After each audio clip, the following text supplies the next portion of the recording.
अस्सलाम वालेकुम क्लास। तो आज है हमारे पास लेक्चर नंबर 50 और टॉपिक इसमें जो हमें मेनली कवर करना है वो है प्रोग्रामर डिफाइंड फंक्शन। ठीक है, प्रोग्रामर डिफाइंड फंक्शन से मुराद यानी ये है कि अभी तक पिछले टॉपिक में हमने जो देखा था वो ये देखा था कि हम प्री डिफाइंड फंक्शन यूज़ कर रहे थे, जैसे कि एग्जांपल दी गई थी कि वे प्रिंटफ, स्कैनफ और मैथ्स लाइब्रेरी के कुछ फंक्शन हमने यूज़ किए थे, जस्ट हमने यूज़ किए थे। ऑलरेडी वो किसी ने हमारे लिए पहले से डिफाइन कर दिए थे या इम्प्लीमेंटेड थे या प्री डिफाइंड थे। सिंपल वर्ड डिफाइन किसी और ने कर दिए थे तो वो प्री डिफाइंड थे, तो हमने सिर्फ उन्हें रीयूज़ किया था। ठीक है, और डे 1 से हम रीयूज़ करते आ रहे हैं प्रिंटफ का फंक्शन, स्कैनफ का फंक्शन, तो ये तो ठीक है। तो कुछ फंक्शन हमारे पास मौजूद है हमारे पास to make use of it. ठीक है, हमारे पास प्री डिफाइंड फंक्शन कुछ अवेलेबल हैं जो हमें सपोर्ट करते हैं हमारा कहना चाहिए एक्चुअल गोल अचीव करने की। लेकिन कभी-कभार सिचुएशन ऐसी आ जाती है कि we have to make our own function. ठीक है, हमें अपना खुद से फंक्शन बनाना पड़ सकता है। क्यों बनाना पड़ सकता है? वही बात है कि इसके पीछे मोटिवेशन वही है कि मुझे रीयूजेबिलिटी करनी है।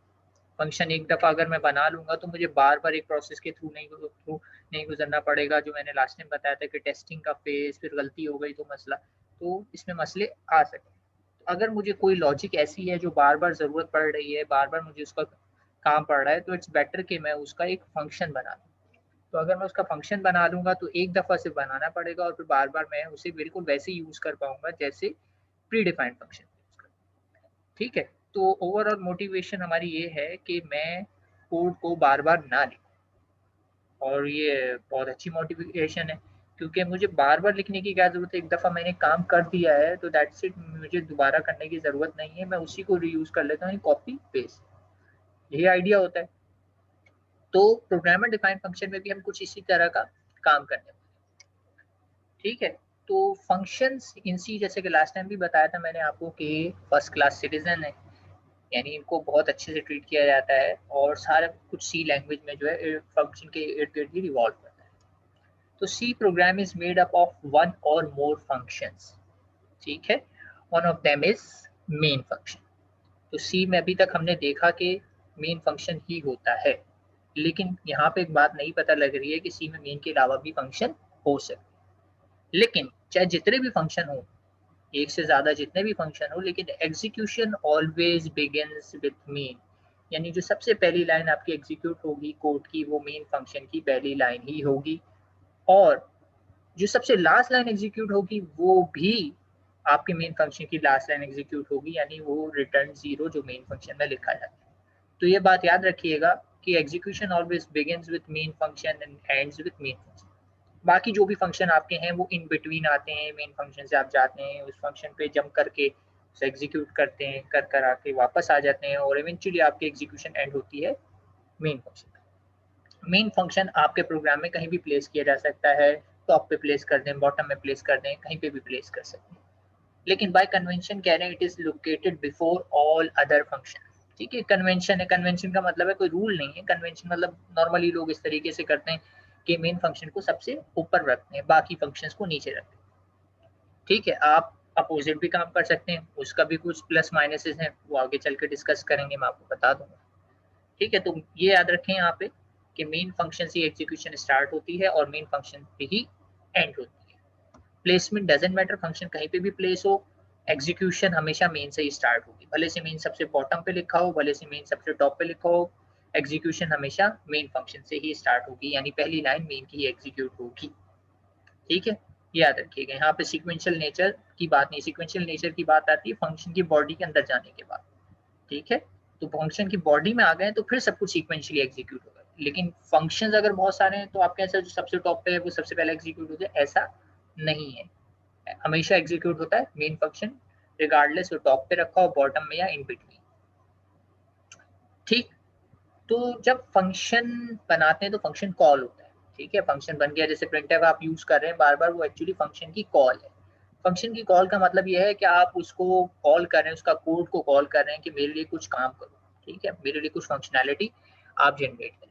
तो when program control encounters a function name, तो फंक्शन कॉल हो जाता है। जैसे प्रिंटफ लिखते हैं तो फंक्शन कॉल हो जाता है।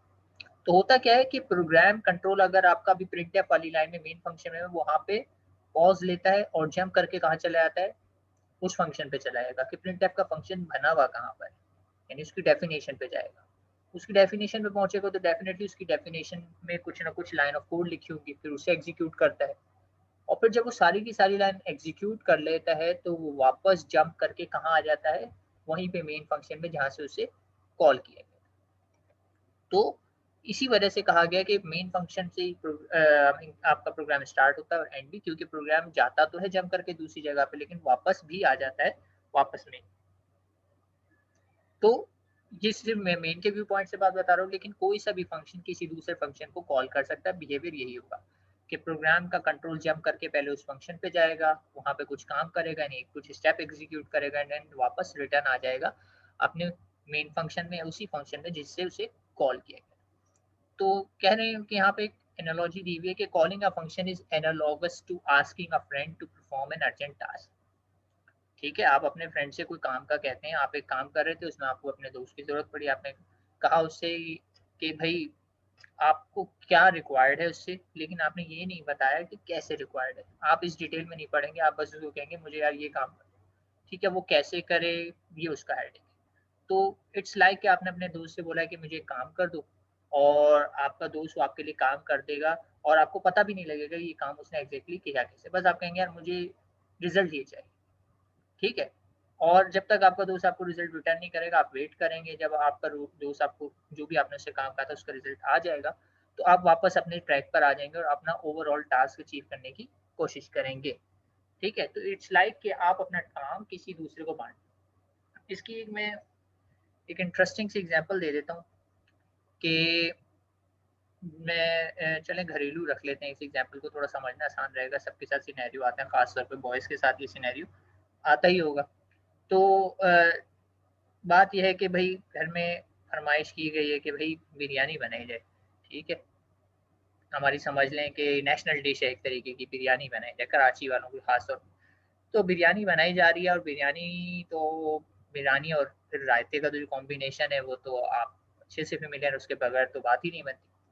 तो बिरयानी तो बन रही थी, लेकिन अम्मी बिरयानी बना रही थी, बनाते-बनाते ख़्याल आया कि ये रायता तो है नहीं, तो रायते के लिए क्या रिक्वायर्ड है, योगर्ट रिक्वायर्ड है। तो अम्मी ने क्या कहा कि ये सब टास्क जो है ना आपको असाइन किया चाहिए बेटा, और ये ट्रेडिशनल घर के जो होते हैं फारिग लड़के या जो छोटे बहन भाई होते हैं, उनका काम यही होता है कि वो ये काम करें। तो उनको दे दिया गया ये सब टास्क कि जाके आप रायते का इंतज़ाम करें, या यूँ कह लें कि 2 लोगों को दे दिया गया। भाई को कहा गया कि आप योगर्ट प्रोवाइड करें, भाई ने योगर्ट प्रोवाइड की, तो अम्मी ने वो योगर्ट दे दी। बहन को दे दी कि चलें अब इसका अब रायता प्रोसेस करके बना दें। तो इवेंचुअली क्या हुआ कि ओवरऑल बिरयानी और खाने तक के प्रोसेस में 2 सब टास्क इन्वॉल्व हो गए। एक योगर्ट लेकर आने वाला काम, और एक उस योगर्ट से रायता बनाना। ठीक है, तो ये जो सब टास्क थे, ये अगर पूरे ना होते तो आपका अल्टीमेट गोल आपको अचीव ना होता। वरना फिर आपको वही बात है, सादी बिरयानी खानी पड़ती, क्योंकि ये आपने इन्वॉल्व किया था कि मेरे गोल में शामिल है बिरयानी विद रायता। तो रायता के लिए जो काम थे वो जो थे मेन फंक्शन ने, यानी आपकी अम्मी ने ट्रांसफर कर दिया आपको और आपके बहन भाइयों। तो इस एग्जाम्पल, ये एनालॉजी है, इसके देने का पर्पस ये है कि आप इसको को रिलेट कर सकें कि फंक्शंस क्या है। ठीक है, एक मेन फंक्शन है जो आपकी अम्मी है, मेन काम कर रही हैं, उन्होंने 2 सब टास्क जनरेट किए। पहले एक भाई को दिया गया टास्क, उसने अचीव किया, तो आगे बढ़ी बात, फिर वो अगला टास्क बहन को दिया गया, उसने अचीव किया, फिर आगे बढ़ी बात, और इवेंचुअली जाके आपके पास डिनर या लंच रेडी। तो अब आप बिरयानी खा सकते हैं, यानी इवेंचुअल जो गोल था, जो आप बना रहे थे, वो बन गया। ठीक है, तो एक एग्जांपल यहाँ पे दी हुई थी सिंपल एनालॉगस फ्रेंड की। एक मैंने आप लोगों को बिल्कुल जो आप लोगों का रियल सिनेरियो होता है हर घर में तकरीबन, वो सिनेरियो दी। तो होपफुली से बात समझ में आ गई होगी कि सब फंक्शंस या सब टास्क की ज़रूरत पड़ती है, सारा काम एक ही बंदा नहीं करता, टीम में काम किया जाता है। तो फंक्शंस की मोटिवेशन यही है कि अपने टास्क को, लास्ट टाइम भी बताया था, ब्रेक करते हैं छोटे-छोटे पीसेस में और उसको टीम में सॉल्व करें, उसको अकेले सॉल्व ना करें। और टीम में जब सॉल्व करते हैं तो ज़ाहिर-सी बात है गोल अचीव करना आसान हो जाता है। ठीक है? तो ये हो गई तमहीदी गुफ्तगू। अब थोड़ा आगे बढ़ते हैं टेक्निकलिटीज़ की तरफ। तो फंक्शन इन सी की बात करें तो उसमें 3 पार्ट्स होते हैं आपके पास। एक चीज़ होती है फंक्शन की डिक्लेरेशन, एक चीज़ होती है फंक्शन की डेफिनेशन और तीसरी चीज़ है आपके पास फंक्शन कॉल। जिसमें से 2 चीज़ें तो आपके पास कंपल्सरी ही हैं। फंक्शन की डेफिनेशन तो होनी ही चाहिए, फंक्शन इम्प्लीमेंटेशन ये फंक्शन करता क्या है, ये तो होना ही होना है। और फिर जब आपने वो डेफिनेशन दे दी है तो उसको यूज़ करना है तो आपको फंक्शन कॉल करनी पड़ेगी तो यूज़ हो जाएगा, नहीं करेंगे तो यूज़ नहीं होगा। तो जब-जब आपको ज़रूरत पड़े आप कॉल कर सकते हैं, यानी define one, call multiple time, ठीक है? Reuse many time. तो बचा फिर लास्ट चीज़ फंक्शन डिक्लेरेशन क्या होती है? फंक्शन डिक्लेरेशन सम केसेस में ऑप्शनल हो सकती है, ठीक है? इसकी ज़रूरत कभी पड़ती है, कभी नहीं। तो अभी मैं आगे एग्ज़ाम्पल से क्लियर कर दूँगा कि किस जगह पे आपको इसकी ज़रूरत पड़ती है या किस जगह पे ये ऑप्शनल हो जाता है, ठीक? तो मेन चीज़ है डेफिनिशन यानी पूरे टास्क को किसी और पीस पे लिखना या यूँ समझ लें कि किसी पीस ऑफ पेपर पे लिख लेना, बिल्कुल वैसे ही कि आप फिर सारे पीसेस को मर्ज करें तो आपका कंप्लीट असाइनमेंट हो गया। और असाइनमेंट से चलें एक और एग्ज़ाम्पल देता हूँ, तो जैसे आपको एक असाइनमेंट असाइन किया गया, उसमें 3-4 क्वेश्चन हैं। अब आप लोगों ने दोस्तों ने कहा कि यार अकेले मुश्किल हो रहा है, या हो सकता है कि टीचर ने कहा हो कि ग्रुप में भी ले लें। तो आपने सिंपल क्या काम करना है, चारों क्वेश्चन को 4 दोस्तों में डिवाइड कर देना, एक तुम कर लो, एक तुम कर लो, चारों ने कर लिया। और इवेंचुअली क्या होगा, वो चारों असाइनमेंट क्या होंगे, बंडल्ड अप होंगे और सबमिट एज़ वन होंगे। तो ये भी एग्जांपल या सिनेरियो क्या है आपके पास फंक्शंस का ही, कि आप 4 क्वेश्चंस को 4 हिस्सों में डिवाइड करें, इवेंचुअली अलग-अलग सॉल्व करें और बंडल करें एक जगह, यानी सब मेन फंक्शन में जमा हुए एंड देन आपने वो सबमिट करा। ठीक है, तो मैं अलग-अलग सिनेरियोज़, अलग-अलग एनालॉजी जो लिखी हुई हैं, जो मेरे ज़हन में आती जा रही हैं, अभी मैं आपको बता रहा हूँ ताकि आप इस कॉन्सेप्ट को ग्रैस्प कर सकें कि फंक्शन इन रियल लाइफ़ किस चीज़ पे मैप होता है, ठीक है? फंक्शन इस चीज़ पर मैप। चलें कोई एग्ज़ाम्पल देख लेते हैं आगे बढ़ के। अच्छा, एक यहाँ पे मैंने एक एग्ज़ाम्पल लिखी हुई है और उसको टाइटल जो दिया है मैंने दिया बैड प्रोग्रामिंग प्रैक्टिस। तो ये बैड प्रोग्रामिंग प्रैक्टिस क्यों कह रहा हूँ, ये इस एग्ज़ाम्पल को देखते हुए कहीं से भी कोई बैड नहीं है। बड़ा सिंपल सा प्रोग्राम है, कहा गया print grade with respect to input percentage. यानी यूज़र से आप कहें कि वो अपनी परसेंटेज एंटर करे और स्कैन कर लिया सिंपली, और स्कैन करने के बाद आप परसेंटेज को एक इफ एल्स के पूरे नेस्ट से गुजारते हैं जिसमें इफ एल्स इफ लगा हुआ है, और उसमें चेक करते हैं परसेंटेज किस रेंज में फॉल करती है। तो अगर परसेंटेज की वैल्यू ग्रेटर देन और इक्वल्स टू 87 है तो आप ग्रेड जो असाइन करेंगे जिसकी डेटा टाइप है कैरेक्टर, ठीक है? ग्रेड की डेटा टाइप है कैरेक्टर, इसीलिए सिंगल कोट में लिखा हुआ है, आप ए ग्रेड असाइन कर देंगे। एल्स इफ पर अगर मैं आता हूँ तो इसका मतलब ये है कि ऑलरेडी मेरी कंडीशन इफ वाली फॉल्स हो चुकी है, यानी मेरी परसेंटेज जो है लेस देन 87 है, ठीक है? एल्स इफ पर आने का मतलब ये हुआ कि मेरी परसेंटेज ऑलरेडी लेस देन 87 तो हो चुकी है, लेकिन क्या वो ग्रेटर देन इक्वल्स टू 72 है, ये मुझे चेक करना है। तो अगर वो ग्रेटर देन इक्वल्स टू 72 पे आती है तो मैं ग्रेड बी दे देता हूँ। फिर सिमिलरली अगर इसमें भी नहीं आती तो greater than equals to 60 check कर लेता हूँ, ग्रेड सी आ जाएगा। ग्रेटर देन 50 पे ग्रेड डी आ जाएगा, और एल्स कुछ नहीं आता ग्रेड तो मैं कह दूंगा आपका ग्रेड है एफ। ठीक है, बड़ा सिंपल सा प्रोग्राम है, पहले भी हम इसका फ्लो चार्ट वगैरह देख चुके हैं, शायद लैब के टास्क वगैरह में भी दिया हो। तो ये मेरी एक्चुअल लॉजिक है कि परसेंटेज से इनपुट लेकर उससे ग्रेड जनरेट करना। परसेंटेज की डेटा टाइप फ्लोट रखी गई है, ठीक है? परसेंटेज आपका फ्लोटिंग नंबर भी आ सकता है, और ग्रेड की डेटा टाइप डेफिनेटली करेक्टर रखी गई है, ठीक है? मैंने सिंपलिसिटी के लिए ए वन नहीं रखा, ए प्लस नहीं रखा, बी माइनस नहीं रखा, simple A B C D, ठीक है? आपकी स्कीम ग्रेड कैलकुलेट करने की कुछ भी हो सकती है, लेकिन that's not the point here. Idea ये है कि मुझे ये काम करना है और मैंने आपको ये टास्क दिया तो आपने बिल्कुल मुझे इसी तरीके से करके सबमिट करा देना है, बिल्कुल सही 10 आउट ऑफ 10 पूरे मार्क्स में। एंड में मैंने डिस्प्ले करा दिया और ग्रेड इज परसेंट, ठीक है? दिस प्रोग्राम इजंट बैड, ठीक है? इसको अगर मैं आपको दूं तो आप इसको बिल्कुल ऐसे ही सॉल्व करें, ठीक है? लेकिन अगर मैं आपको एक और टास्क दे देता हूं, that one, print grade with respect to marks of 4 subject. अब मैंने आपको जो है परसेंटेज डायरेक्टली इनपुट नहीं दी, बल्कि मार्क्स दे दिए, 4 सब्जेक्ट्स हैं ये बता दिए, ठीक? अच्छा 4 सब्जेक्ट मैंने इनपुट भी ले सकता था यूजर से, लेकिन मैंने यहाँ पे हार्ड कोड कर दिए स्पेस की वजह से, ठीक है। खुद ही से मतलब एज्यूम कर लिए 4 सब्जेक्ट के मार्क्स ये, ठीक है। लेकिन रियल एग्जांपल या रियल सिनेरियो में ये यूजर से इनपुट लिए जाएंगे, इस बात को आप लोग समझें, ठीक है। 4 सब्जेक्ट्स थे, मैंने 4 सब्जेक्ट्स का सम किया तो वो मेरे पास मार्क्स में आ गया, और फिर मार्क्स को मैंने 4 से डिवाइड कर दिया तो मेरे पास परसेंटेज आ जाएगी, ठीक है। या वही वाली बात है 400 से डिवाइड करके मल्टीप्लाई 100 कर लूँ, बात वही है। तो मैंने 4 से डिवाइड किया तो मेरे पास परसेंटेज है। अब उन मार्क्स में से मैंने परसेंटेज एक्सट्रैक्ट कर ली। अब परसेंटेज पे फिर मैंने वही लैडर लगाई, if else if else if else if, बिल्कुल वैसे ही, और इवेंचुअली मुझे ग्रेड मिली। और फाइनली मैंने प्रिंटफ मैसेज दे दिया कि अगर आपके मार्क्स आपको टोटल ये बन रहे हैं और ग्रेड आपका ये बन रहा है। इस केस में मैं 2 चीजें डिस्प्ले करा रहा हूँ, मार्क्स भी डिस्प्ले करा रहा हूँ, ग्रेड भी डिस्प्ले करा रहा हूँ, ठीक है। अगर मैं आपको ये काम देता तब भी आप ऐसे ही करते, ठीक। तो मार्क्स भी डिस्प्ले हो गया, ग्रेड भी डिस्प्ले हो गया। अच्छा एक और चीज, यहाँ पे इफ के बाद मैंने ग्रेड भी सेम लाइन में लिख दिया है।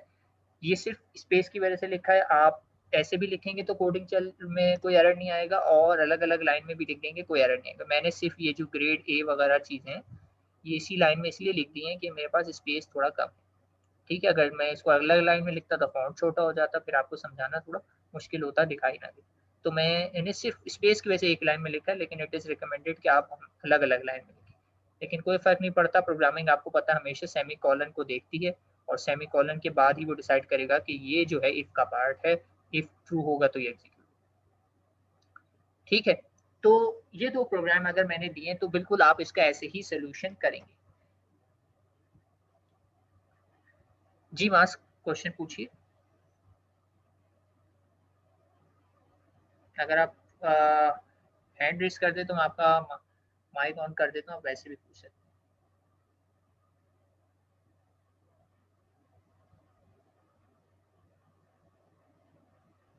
ठीक है माज, मैं आपका माइक ऑन कर देता हूँ।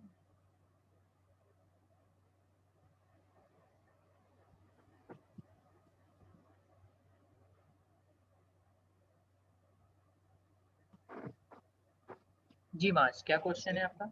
सर यहाँ पे जो कंडीशन लगी हुई है एल्स इफ में, हम्म जैसे सी ग्रेड शो हो रहा है, percentage is greater than equal to 60। तो हम्म सर अगर परसेंटेज 85 भी होगी तब भी ये 60 से अबव है, तो ये सी ग्रेड भी तो शो कर सकता है, क्योंकि याद इसमें करें। कोई लॉजिक गेट नहीं लगा हुआ। हाँ मैं बताता हूँ, देखें एक आपको याद कराता हूँ इफ एल्स की बात। इफ एल्स में आपको अभी आपने क्या बताया कि परसेंटेज क्या हो, 80, जी 80 क्या बोले, कोई भी नंबर दें मुझे। जी 87 हो, अगर 85 87, हो 87। ठीक है। जी याद करें मैंने बताया था कि if else is a priority based structure, ठीक है।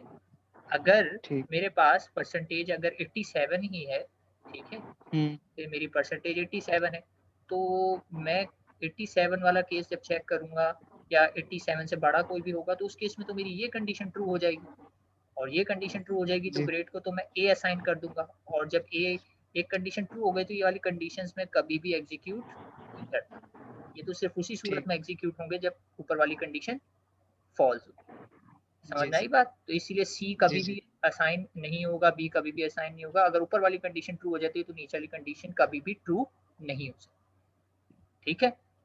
एक और जी केस ले सर। लेता हूँ, मैं इसको कर लेता हूँ 80 कर लेता हूँ, ठीक है। एक और बात समझानी, अगर मैंने परसेंटेज ले ली है से 80, 80 ले ली तो 80 के केस में आपको पता है ये कंडीशन फॉल्स। ये कंडीशन फॉल्स होने का मतलब क्या है कि नंबर जो है ये तो पता लग गया, अगर ग्रेटर देन इक्वल्स टू 87 नहीं है तो ये बात क्लियर है कि नंबर इज लेस देन 87, ये बात यहाँ पे प्रूव हो गई। अगर नंबर ग्रेटर और इक्वल नहीं है तो तीसरा ऑप्शन क्या बचता है, नंबर इज लेस। तो अगर मैं इस स्टेटमेंट पे आया हूँ तो ये बात तो क्लियर है कि नंबर इज लेस देन 87, ये बात तो मुझे पता है, ठीक है।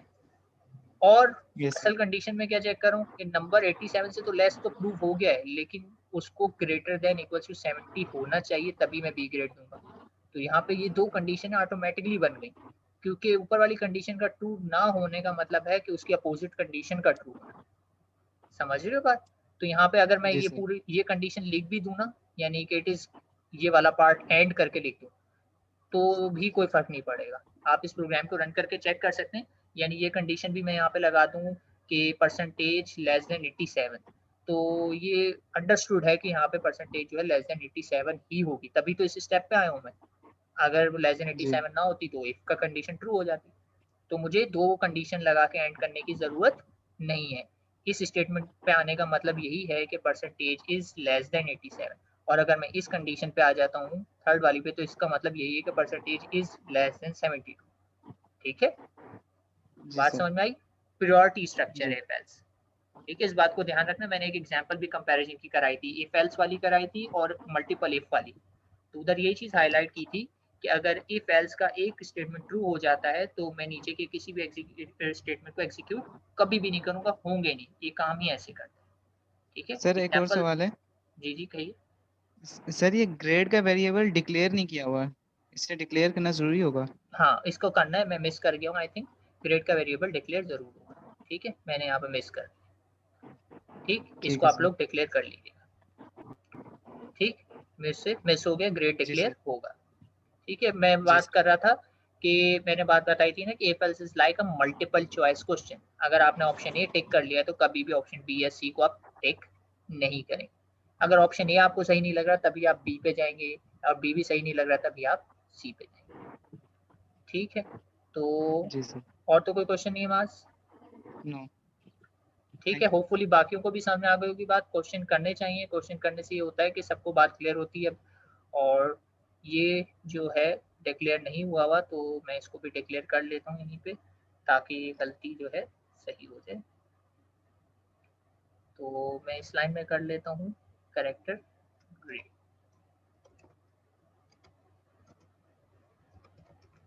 ठीक है, ये मेरे एंड पे गलती थी कि करेक्टर को मैं डिक्लेयर करना।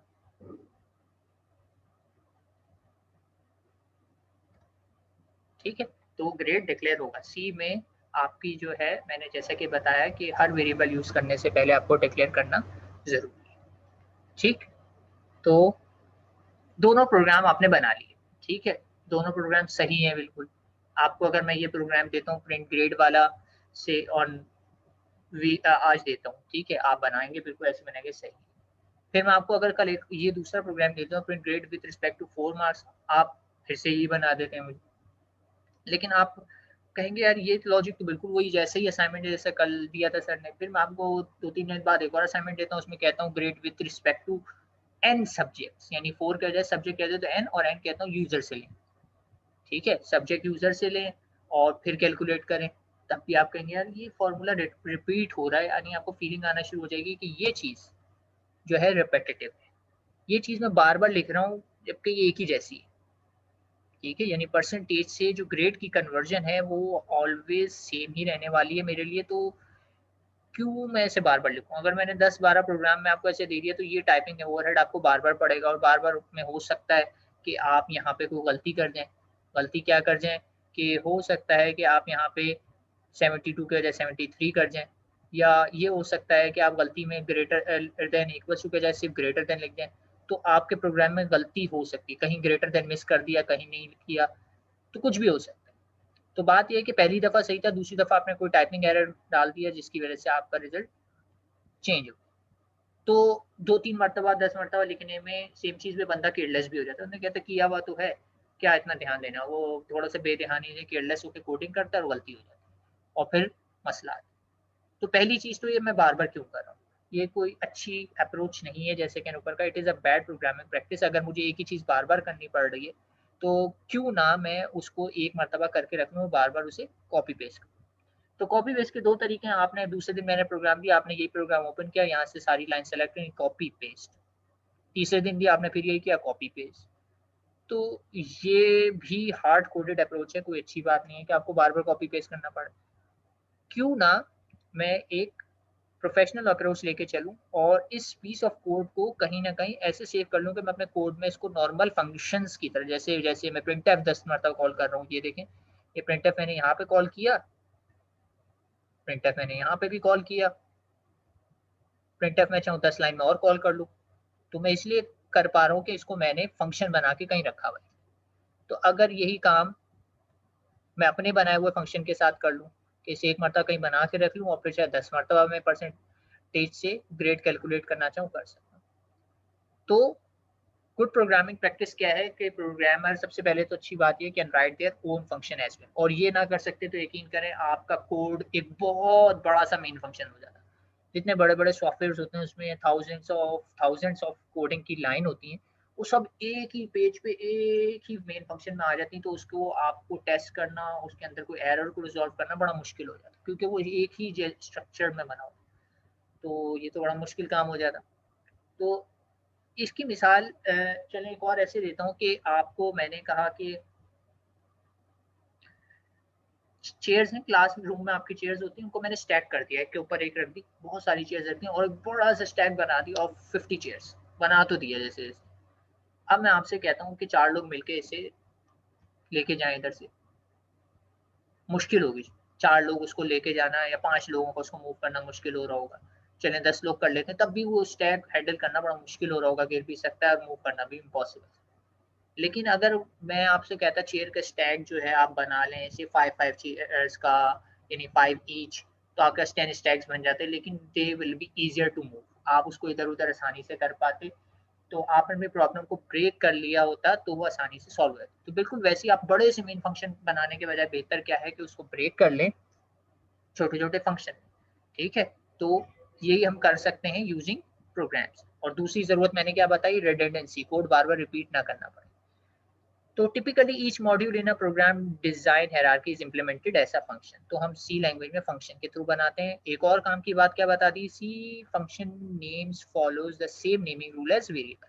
याद है वेरिएबल के नेमिंग के हमने रूल पढ़े थे कि कैरेक्टर अलाउ है, अंडरस्कोर अलाउ है, डिजिट अलाउ है, रिजर्व वर्ड नहीं ले सकते, वो सारे रूल्स यहाँ पे भी अप्लाई होते हैं।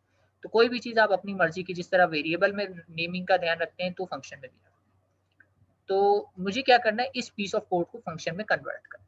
ये पीस ऑफ कोड मैंने वहाँ से एक मरतबा कट करके ले आया दूसरी जगह। अब इसमें मुझे क्या ज़रूरत है, इसमें इसको मुझे फंक्शन बनाना है, तो मैंने फंक्शन की बॉडी में बंद कर दिया। ठीक है, फंक्शन को नाम दे दिया मैंने परसेंटेज टू ग्रेड, अंडरस्कोर लगाया हुआ है, परफेक्टली वैलिड नेम है। नेम जितना डिस्क्रिप्टिव हो उतना अच्छा है, मीनिंगफुल है। अब ये देखते ही आपको पता लग रहा है परसेंटेज को कन्वर्ट कर देगा किसमें, ग्रेड्स में कन्वर्ट कर। चलें सो फार सो गुड। अब इसमें क्या चीज यूज हो रही है, परसेंटेज इस फंक्शन को एज इनपुट चाहिए। परसेंटेज इस फंक्शन को एज इनपुट चाहिए। किसी भी फंक्शन को इनपुट देना होता है तो हम कहाँ देते हैं, उसके राउंड ब्रैकेट्स के अंदर देते हैं, प्रिंटफ में भी राउंड ब्रैकेट। तो मैंने ये बता दिया, चले भी परसेंटेज तो यहाँ से इसके पास इनपुट आ जाएगी, और परसेंटेज की डेटा टाइप भी यहाँ मेंशन कर दी कि परसेंटेज की डेटा टाइप है फ्लोट, क्योंकि अभी पीछे हमने प्रोग्राम में देखा परसेंटेज की डेटा टाइप थी फ्लोट। तो परसेंटेज तो यहाँ से आ गई, ठीक है, परसेंटेज मेरे पास यहाँ से आ गई, ठीक है। चाहो तो पीछे दोबारा देख सकते हो, डेटा टाइप्स पे ध्यान दो। परसेंटेज की डेटा टाइप क्या है हमारे पास, फ्लोट है दोनों प्रोग्राम्स में, ठीक है। और ग्रेड की डेटा टाइप क्या है, करेक्ट है। तो परसेंटेज की आगे डेटा टाइप मेरे पास फ्लोट। ग्रेड, ग्रेड में जो इनपुट नहीं देना, तो ग्रेड मुझे इनपुट पैरामीटर में नहीं मिलेगा, बल्कि मुझे इस फंक्शन में लोकली डिक्लेयर करना पड़ेगा। मैंने करेक्टर डेटा टाइप ले ली ग्रेड, ताकि एरर जनरेट ना हो, ठीक है। अब मैं ग्रेड को मॉडिफाई कर सकता हूँ यूजिंग परसेंटेज। मैं करता गया, इवेंचुअली मुझे पता लग गया ग्रेड कुछ भी हो सकता है, लेकिन ग्रेड में मेरे पास ABCDF कुछ भी आ सकता है। अब ग्रेड मेरे पास आ चुका है, तो मुझे ग्रेड को एज अ रिजल्ट वापस करना है, बिल्कुल वैसे ही जैसे आप स्क्वायर रूट में 25 देते हैं तो रिजल्ट में आपको वापस 5 मिलता है। तो मैं इसको परसेंटेज दूंगा से 87 या 88, तो ये मुझे रिटर्न करेगा A। मैं इसको परसेंटेज दे दूंगा 65, तो ये मुझे रिटर्न करेगा C। मैं इसको परसेंटेज दे देता हूँ 75, तो ये मुझे रिटर्न कर देगा B। लेकिन सबको देखा जाए तो डेटा टाइप है करेक्ट, तो मुझे रिटर्न एक्चुअली क्या कराना है, ग्रेड। तो मैं सिंपली ये लाइन लिख दूंगा, रिटर्न कीवर्ड है और ग्रेड उसके साथ मैंने अपने वेरिएबल का नाम लिख दिया। तो इससे क्या होगा कि ये फंक्शन जो है मेरा एक रिजल्ट लेके जाएगा जो है ग्रेड, यानी इसको अगर मैं परसेंटेज पास कर दूं तो ये मुझे ग्रेड रिटर्न कर देगा। लेकिन अब ये फंक्शन चूंकि ग्रेड रिटर्न कर रहा है और ग्रेड की डेटा टाइप क्या है, ग्रेड की डेटा टाइप आप क्लियरली देख सकते हैं, मैंने यहाँ पे क्या लिखी हुई है, करेक्टर लिखी। तो फंक्शन जो भी चीज रिटर्न कर रहा हो उसकी डेटा टाइप आपको यहाँ पर लिखनी होती है। तो इसलिए मैं क्या करूंगा, यहाँ पर भी क्या लिख दूंगा, डेटा टाइप सिर्फ मेंशन करनी होती है ये बताने के लिए कि फंक्शन किस टाइप का डेटा रिटर्न करने वाला है। तो यहाँ पे मैंने करेक्टर ही लिख दिया, जो डेटा टाइप मेरी ग्रेड की है वही मैंने यहाँ पर भी लिखी। तो ये फंक्शन क्या करेगा, इनपुट लेगा परसेंटेज जो कि फ्लोट डेटा टाइप की है, और उस परसेंटेज की बेस पे ग्रेड कैलकुलेट करेगा जो कि एक कैरेक्टर डेटा टाइप में है, और ये रिटर्न भी उसी ग्रेड को करेगा, तो इसलिए रिटर्न टाइप में इसने कैरेक्टर लिखा। ठीक है, तो ये मैंने अब एक फंक्शन बना लिया और अब इसको मैं जितनी मर्तबा भी चाहूँ रीयूज़ करता हूँ, कर सकता हूँ, बिल्कुल वैसे ही जैसे प्रिंटफ का फंक्शन यूज़ करता हूँ। तो इस फंक्शन का इंटरफेस को ध्यान रखें, सिंटैक्स क्या है कि इनपुट दो परसेंटेज फ्लोट टाइप की होनी चाहिए, ये रिटर्न करेगा ग्रेड जो कि कैरेक्टर टाइप का हो। तो ये फंक्शन ये कर रहा है। तो अब इसको रीयूज़ करके देख सकते हैं अपनी प्रोग्रामिंग एग्जांपल को रीराइट करके। पहली एग्जांपल क्या थी, print grade with respect to input percentage. तो परसेंटेज मैंने यूजर से इनपुट ली, सिंपली क्या किया, grade equals to PR to grade का फंक्शन कॉल कर दिया और परसेंटेज पास कर दी। तो परसेंटेज पास कर दूंगा तो ये फंक्शन मुझे ग्रेड रिटर्न कर देगा, मुझे फिक्र करने की जरूरत ही नहीं कैसे हो, क्योंकि ये तो मैं ऑलरेडी कर चुका हूँ। तो इस तरीके से मैं अपने प्रोग्राम में पूरा का पूरा वो जो लॉजिक की रिप्लेस कर सकता हूँ, इससे दोबारा लिखने की जरूरत नहीं है। सिमिलरली दूसरे प्रोग्राम में भी मैं यही काम कर सकता हूँ। दूसरे प्रोग्राम में स्टिल वो यहाँ पे मिस्टेक मौजूद है कि मैंने ग्रेड को डिक्लेयर नहीं किया, तो मैं ग्रेड को डिक्लेयर कर देता हूँ। ग्रेड को यहीं भी डिक्लेयर कर सकता हूँ क्योंकि इससे पहले ये यूज नहीं। ठीक, तो दोनों एग्जाम्पल आप देख सकते हैं, वो जो मुझे 5-6 लाइनें बार बार लिखनी पड़ रही थी अब नहीं लिखनी पड़ रही। सिंपली मुझे क्या करना पड़ रहा है कि इस फंक्शन को मैं कॉल कर देता हूँ, जो कि मैंने एक मरतबा लिख लिया है, मेरे सेम फाइल पर मौजूद होगा, मैंने अपनी फाइल में इसको लिख लिया। ठीक है, यानी ये इस मेन फंक्शन के ऊपर होगा, इस मेन फंक्शन के भी ऊपर होगा। ये दो अलग अलग एग्जाम्पल, दो अलग अलग असाइनमेंट्स हो सकते हैं। तो इसको मैंने परसेंटेज प्रोवाइड की जो कि यूजर से इनपुट आई थी, इसने मुझे ग्रेड रिटर्न कर दिया, मैंने सिंपली ग्रेड को डिस्प्ले करा दिया, दैट्स इट। इस वाले प्रोग्राम में मेरे पास 4 सब्जेक्ट्स के नंबर थे, सब्जेक्ट से मैंने मार्क्स कैलकुलेट किए, मार्क्स से मैंने परसेंटेज कैलकुलेट करी, यानी कुछ प्रोसेसिंग के बाद मुझे परसेंटेज मिली, मैंने इसको पास कर दी परसेंटेज टू ग्रेड फंक्शन को, उसने मुझे ग्रेड रिटर्न कर दी, और मैंने यहाँ पे उसके मार्क्स भी और उसका ग्रेड भी प्रिंट करा दिया। ठीक है, तो दोनों प्रोग्राम में अब मैंने दोनों मरतबा वो लॉजिक रिपीट नहीं की, मैंने उस लॉजिक को लिखा एक दफा लेकिन यूज कर लिया 2 दफा। अब अगर मैं आपको टास्क देता हूँ कि आप राइट अ ग्रेड, प्रिंट करें ग्रेड को with respect to marks of an student. ठीक है, यानी आप यूजर से पूछेंगे नंबर ऑफ स्टूडेंट एंटर करो, वो स्टूडेंट के नंबर एंटर करेगा, आप लूप लगाएंगे, लूप में मल्टीपल स्कैनफ करते जाएंगे, सारों का सम करते जाएंगे, मार्क्स आ जाएंगे, फिर मार्क्स के बाद आप परसेंटेज निकाल लेंगे। ये हमने एक्सरसाइज पहले की हुई है, एन वाली जो वाई लूप की एग्जांपल थी, आप वाई लूप से भी कर सकते हैं, फॉर से भी कर सकते हैं। और इवेंचुअली आपको जब total marks of an student मिल जाएंगे, आप उससे परसेंटेज निकाल लेंगे, और फिर उस परसेंटेज को आप करने के बाद सिर्फ आप लिखेंगे परसेंटेज टू ग्रेड, आपको दोबारा से वो सारी लॉजिक रिपीट करने की जरूरत नहीं है। तो आप बिल्कुल इस फंक्शन को वैसे यूज कर रहे हैं कि कोई बना बनाया फंक्शन है, इसको अगर मैं परसेंटेज दूंगा ये मुझे ग्रेड रिटर्न कर देगा, इस बात की फिक्र किए बगैर कि वो कैसे होगा, कैसे आएगा, आप इस बात की फिक्र ही नहीं करें, आपको पता बस मुझे मिल जाएगा। बिल्कुल वैसे ही जैसे आप प्रिंटफ करते हैं, आपको पता है आउटपुट पे डिस्प्ले करा देगा, स्कैनफ करते हैं कि इनपुट ले लेगा, बिल्कुल वैसे ही जैसे स्क्वायर रूट का फंक्शन यूज करते हैं कि मुझे स्क्वायर रूट जनरेट कर देगा, उसी कॉन्फिडेंस के साथ आप ये कह सकते हैं कि मैं print percentage to grade call करूंगा तो मुझे ग्रेड मिल जाएगा। ठीक है, तो ये गुड प्रोग्रामिंग प्रैक्टिस है। अगर आपको एक ही काम बार बार लग रहा है करना पड़ रहा है, तो इट्स बेटर कि आप उसे फंक्शन में कन्वर्ट कर दें। तो एक मोटिवेशन ये हो गई। अच्छा, क्वेश्चन ले लेते हैं, क्वेश्चन आ रहा है जी, मास सर कहिए। जैसे जैसे ये आपने क्या कहते हैं प्रोग्राम बनाया है, ये टेक्स टेक्स समथिंग और रिटर्न समथिंग नेचर का है फंक्शन की, हम्म, मतलब ये इनपुट भी टेक कर रहा है और रिटर्न भी कर रहा है। बिल्कुल ठीक है, बिल्कुल तो बिल्कुल। सर ये फंक्शन की डिक्लेरेशन भी तो देनी होगी ना इंट मेन के फंक्शन में। आता हूँ, मैं आता हूँ उस डिक्लेरेशन मेन तो फंक्शन में नहीं देते, लेकिन कब देते हैं उस पर आता हूँ। जी ठीक है, यूनिवर्सली, हाँ, जी आपकी आवाज कट रही है मास। यूनिवर सर मैं कह रहा हूँ कि यूनिवर्सल डिक्लेरेशन दे सकते हैं। यूनिवर्सल डिक्लेरेशन से क्या मुराद है? सर जैसे अगर मैं एक प्रोग्राम बनाऊं जिसमें दो इनपुट्स जाएं एक्स और वाई, हम्म और उसको उसके में चार फंक्शंस या पांच फंक्शंस बना दूं, जैसे हम्म एडिशन सब्सट्रैक्शन मल्टीप्लिकेशन डिवीजन या परसेंटेज का, तो हम्म सर सब में जो इनपुट्स होंगे यूजर जो इनपुट देगा वो एक्स और वाई ही देगा। हम्म तो सर अगर मैं क्या कहते हैं मेन फंक्शन के बाहर एक्स और वाई को डिक्लेयर कर दूं, तो वो सारे फंक्शंस में यूज हो सकता है एक्स और वाई। बिल्कुल हो सकता है।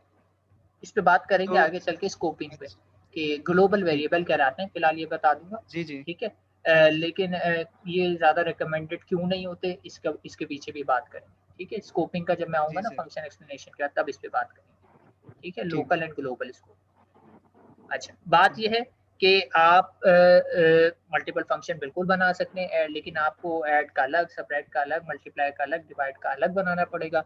या अगर आप एक ही फंक्शन बनाना चाहते हैं तो फिर आपको क्या करना पड़ेगा, उस फंक्शन में आपको ऑपरेटर या कोई ऐसी चीज़ पास करानी पड़ेगी, नंबर कह लें, मेन्यू का, कि जिससे ये पता लग सके फंक्शन को कि मुझे एडिशन परफॉर्म करनी है, सबट्रैक्शन या मल्टीप्लिकेशन, डिवीजन, और डेफिनेटली इस फंक्शन के अंदर स्विच केस या इफ एल्स लगा।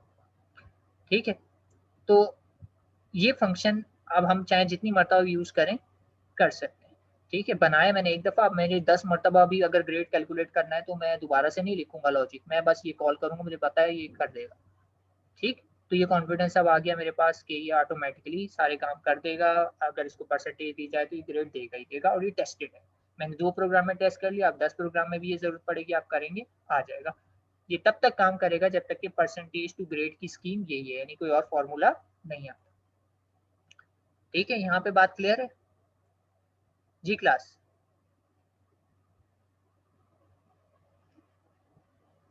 कोई कंफ्यूजन है, किसी को कोई क्यूरी है?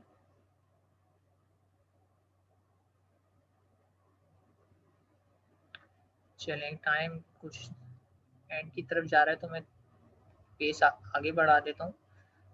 ठीक है, अब एक एक चीज़ को एक्सप्लेन कर रहे हैं कि फंक्शन डिक्लेरेशन एक्चुअली क्या करती है, informs the compiler that there will be a function, यानी आगे चल के मैं एक ऐसा फंक्शन बनाने वाला हूँ। आप डिक्लेरेशन में कंपाइलर को ये इन्फॉर्मेशन दे देते हैं ताकि वो एरर जनरेट ना करे। इसीलिए हम ऊपर हैश इंक्लूड stdio लिखते हैं कि हम कंपाइलर को इन्फॉर्मेशन देते हैं कि प्रिंटफ जब मैं लिखूं तो एरर जनरेट मत करना, क्योंकि मैंने उसको ऊपर बता दिया था हैश इंक्लूड stdio के फंक्शंस में यूज करो, जिसमें प्रिंटफ भी शामिल है, स्कैनफ भी, और भी बहुत सारे होंगे, लेकिन फिलहाल मैंने 2 ही यूज किए। लेकिन मेरे फंक्शन की कोई लाइब्रेरी नहीं है तो मुझे फंक्शन की डिक्लेरेशन लिखनी पड़ती है, और डिक्लेरेशन कुछ नहीं होती, मुझे डिक्लेरेशन में बस कोई फंक्शन का जो हेड होता है ना, बॉडी का, वो देना होता है, यानी उसका नाम बताना होता है, वो क्या रिटर्न करेगा ये बताना होता है, और वो क्या इनपुट लेगा ये बताना। 3 चीजें बतानी होती है कि फंक्शन का नाम क्या होगा, फंक्शन रिटर्न क्या करेगा, और फंक्शन के इनपुट पैरामीटर्स क्या होंगे। इस वक्त हमारे पास सिर्फ एक इनपुट पैरामीटर है PER, लेकिन फंक्शन के एक से ज़्यादा भी पैरामीटर हो सकते हैं, जैसे पावर का फंक्शन था वो बेस भी लेता था और एक्सपोनेंट भी लेता था। तो फिलहाल हमारे पास जो है इनपुट एक ही है। फंक्शन के input parameter more than one हो सकते हैं, it can be one, it can be none, कोई ना भी हो तब भी चलेगा, एक से ज़्यादा भी हो सकते हैं, कितने भी हो सकते हैं, लेकिन फंक्शन का रिजल्ट या रिटर्न हमेशा सिर्फ और सिर्फ एक ही हो। फिर कह रहा हूँ, फंक्शन सिर्फ एक ही चीज रिटर्न कर सकता है, यानी फंक्शन सिर्फ एक ही आउटपुट रिटर्न करेगा, ये फंक्शन की लिमिटेशन है। क्योंकि मैं करेक्टर डेटा टाइप लिख दिया तो बस अब एक करेक्टर रिटर्न करा सकता हूँ, मैं इंटीजर नहीं करा सकता, करेक्टर के साथ मैं फ्लोट नहीं करा सकता, या तो मैं इंटीजर कराऊंगा या तो करेक्टर कराऊंगा या तो फ्लोट। तो मोर ऑन दिस लेटर, लेकिन ये लिमिटेशन मैंने बता दी, function can return only one output या वन रिजल्ट डायरेक्टली एटलीस्ट। आगे चल के इस लिमिटेशन को भी हम कवर करेंगे, किसी और कॉन्सेप्ट कोई और फीचर यूज कर दे। ठीक है, अच्छा, डिक्लेरेशन की जरूरत क्यों पड़ती है, needs only if the function call is made before the declaration. कहने सिर्फ उसी वक्त जरूरत पड़ती है कि फंक्शन कॉल आपने पहले कर लिया है और उसकी जो डेफिनेशन की बॉडी है वो आपने बाद में लिखी हुई, यानी मेन फंक्शन पहले है और उसका फंक्शन की डेफिनेशन मेन फंक्शन के नीचे लिखी हुई है। तो अगर आपने मेन फंक्शन में कॉल किया तो कंपाइलर तो शोर मचा देगा। तो इससे बचने का तरीका क्या होता है, आप मेन फंक्शन के ऊपर टॉप पर जहाँ पे हैश इंक्लूड लिखते हैं वहाँ पे ये लाइन लिख दें, तो फिर कंपाइलर शोर नहीं मचाएगा, कोई एरर जनरेट नहीं करेगा। लेकिन अगर आपने पूरा का पूरा फंक्शन ही मेन फंक्शन के ऊपर लिख दिया है तो फिर ये चीज़ ऑप्शनल हो जाती है। मैंने कहा था ना ये चीज़ कुछ केसेस में ऑप्शनल है। तो ऑप्शनल किस केस में हो जाती है कि मेरा फंक्शन जो है, जहाँ पे मेन फंक्शन में अगर कॉल हो रहा है तो मेरे फंक्शन की डेफिनेशन मेन फंक्शन से पहले हो। ठीक है, तो यहाँ पे ऑर्डर मैटर कर रहा है। अगर फंक्शन की डेफिनेशन फंक्शन की कॉल से पहले लिख दी गई है तो आपको डिक्लेरेशन लिखने की जरूरत नहीं है। ठीक है, फिर दोबारा कह रहा हूँ, अगर फंक्शन की डेफिनेशन फंक्शन की कॉल से पहले लिख दी गई है तो आपको फंक्शन की डिक्लेरेशन लिखने की जरूरत नहीं है। कब है जरूरत? जब आपकी फंक्शन की कॉल पहले लिख दी गई हो और डेफिनेशन बाद में हो, तो डेफिनेटली कंपाइलर को हिंट देने के लिए कि फिलहाल कॉन्ट्रैक्ट करने के लिए आपको उसकी डिक्लेरेशन देना पड़े। ऑल्सो इट इज हेल्पफुल जब आप प्रोग्रामिंग विथ मल्टीपल फाइल करते हैं। जब आप मल्टीपल फाइल में प्रोग्रामिंग करते हैं, जाहिर सी बात है सारा का सारा कोड आप एक ही फाइल में लिखते आ रहे हैं, हमेशा ऐसा नहीं होता। प्रिंटफ आपने फंक्शन कॉल किया, क्या वो आपकी फाइल में लिखा हुआ है? उसकी फंक्शनैलिटी या डेफिनेशन आपको अपनी फाइल या अपने कोड में दिखती है कहीं?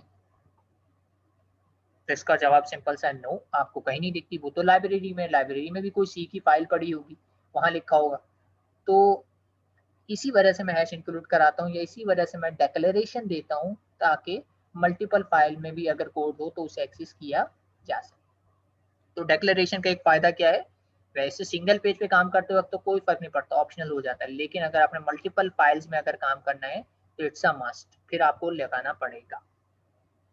ठीक है, जो कि अभी बियॉन्ड द स्कोप है कि कैसे करते हैं फाइल में मल्टीपल काम, तो मैं नहीं बताऊंगा। ठीक है, लेकिन आप चेक करना चाहें तो आप इसको थोड़ा गूगल कर सकते हैं कि मल्टीपल फाइल में कोड कैसे करेंगे सी।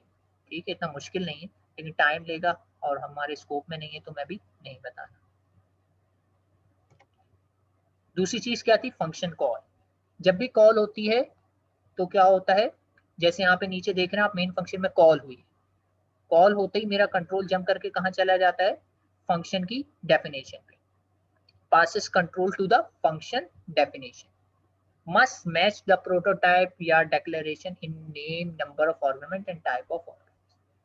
तो हाईलाइट किया हुआ कह रहे हैं अगर ऊपर मैंने डेक्लेरेशन दी थी ना, तो इसको कॉलिंग से मैच होना चाहिए। किस चीजों में मैच होना चाहिए? नेम सेम होना चाहिए, ऊपर भी PER2 ग्रेड लिखा हुआ है, नीचे भी PER2 ग्रेड लिखा हुआ है अंडरस्कोर से।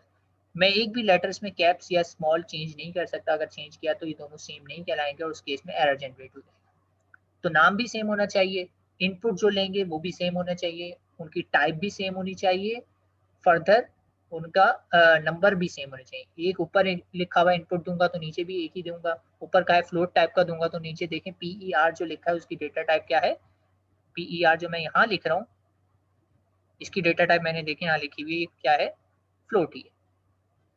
ठीक है, तो ये प्रॉब्लम नहीं होगी। दो चीजें क्लियर हो गई, नाम भी सेम है, इनपुट भी सेम है। कह रहे हैं कि रिटर्न टाइप क्या होगी? रिटर्न टाइप में कहा जा रहा है कि भाई कैरेक्टर रिटर्न करेगा। तो आप देखें कि इसने जो चीज रिटर्न की है वो किस में जाके सेव हुई है? ग्रेड में। अब ग्रेड में अगर सेव हुई है तो आप देख लीजिए ग्रेड की डेटा टाइप क्या है यहाँ पर? कैरेक्टर। ठीक है, तो ये बात आपको ध्यान रखनी है कि आपको ये तीनों चीजें मैच करनी है, नाम भी मैच करना है, इनपुट के नाम भी मैच, इनपुट की डेटा टाइप मैच करनी है, और number of input parameters match करनी है, आउटपुट की सिर्फ डेटा टाइप मैच करनी है। तो ये ऑब्वियस है, वही वाली बात है कि करेक्टर टू करेक्टर होगा, इंटीजर टू इंटीजर होगा, फ्लोट टू फ्लोट। अब आप ये बात समझते हैं कि मैं किसी और डेटा टाइप में कोई और डेटा यह नहीं रख सकता। ठीक है, तो ये होता है जब फंक्शन को मैं कॉल करता हूँ। तीसरी चीज एक्चुअल फंक्शन की डेफिनेशन। जब फंक्शन की डेफिनेशन की बात आती है तो कहते हैं control is pass to the function definition by the function call. जैसे ही मैं कॉल करता हूँ तो कोड मेरा जंप करके कहाँ आ जाता है? इसको ढूंढता है कहाँ मौजूद है, अगर इसी पेज पे तो इसी पेज पे, सही नहीं है लाइब्रेरी में जाता है, लाइब्रेरी में जाके इसको ढूंढ लेता है और फिर एक एक करके उसकी लाइन को एग्जीक्यूट करता है।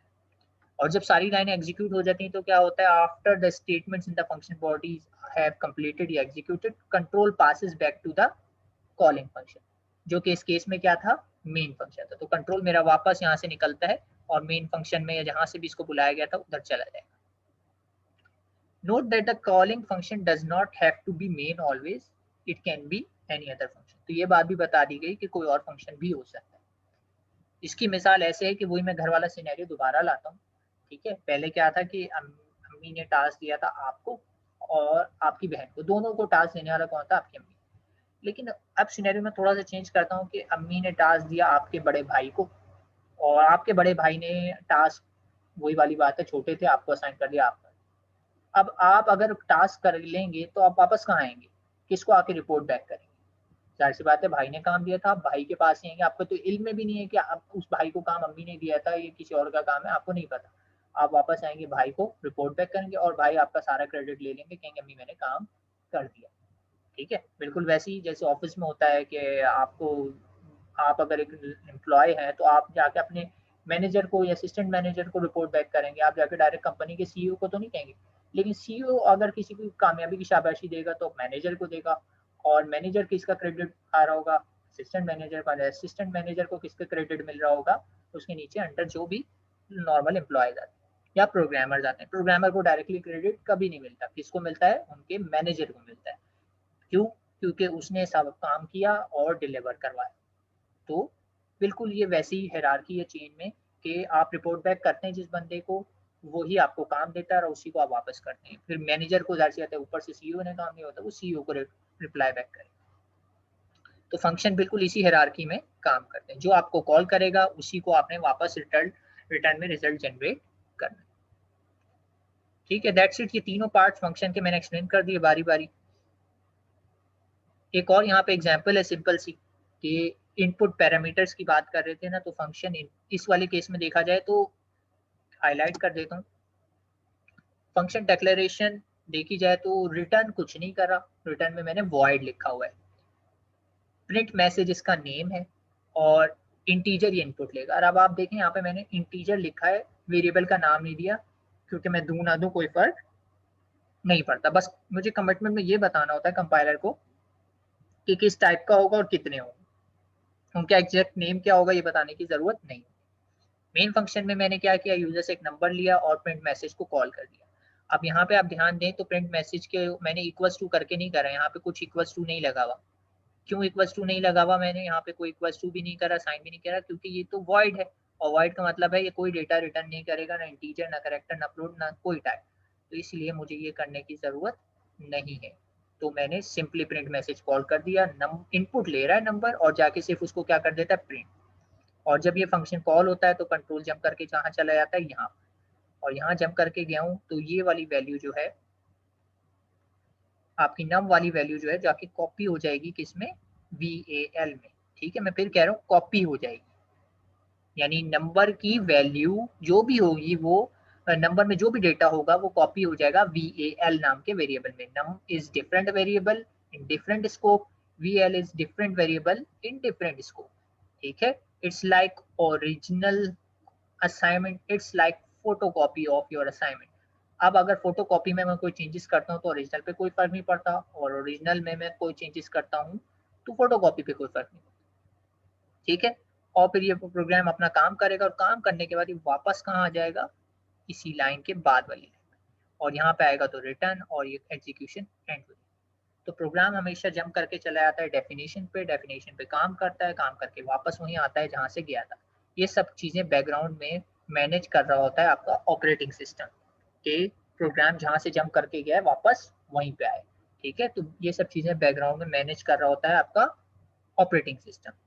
और ऑपरेटिंग सिस्टम में कैसे मैनेज होता है, इसके लिए आप लोग वेट करिए, नेक्स्ट कोर्स आके उसमें एक चीज़ बताई जाएगी कि ऑपरेटिंग सिस्टम बैक एंड पे ये चीज़ें कैसे मैनेज करते हैं। ठीक है, तो लेक्चर में आज हमारे पास इतना ही था, बाकी हम डिटेल में फंक्शन की जाएंगे नेक्स्ट टाइम।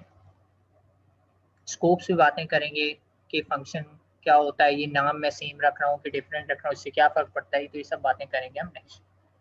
तो अगर इस लेक्चर से अब ये कोई क्यूरी है तो आप लोग पूछ सकते हैं, वरना फिर हम कंक्लूड कर दें।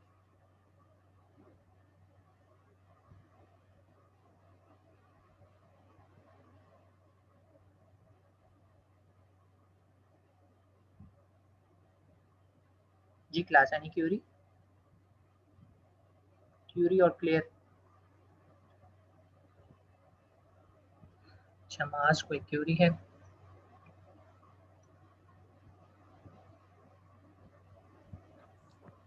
सर फंक्शन पे लूप लग सकता है? फंक्शन पे लूप लग सकती है, फंक्शन के अंदर भी लूप लगाई जा सकती है, लूप के अंदर भी फंक्शन को कॉल किया जा सकता है।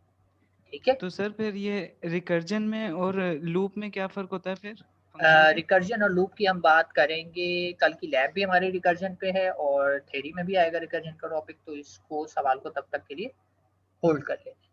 ठीक है, ठीक है सर। ठीक है, सर रिकर्जन कल की हमारी लैब है, तो लैब में भी दोबारा से पूछ लेना ताकि मैं कुछ कंपैरिजन दूं, वैसे भी दूंगा क्योंकि लूप से कंपेयर किया ही जाता है कभी। ठीक है, जी। और किसको क्वेरी हो क्लास?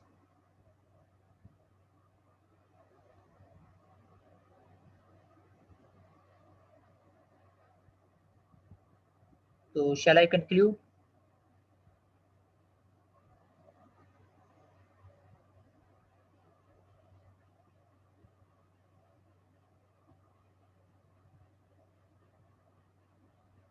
चलें, तो खामोशी को मैं अफर्मेटिव ही समझता हूँ, यस ही समझता हूँ।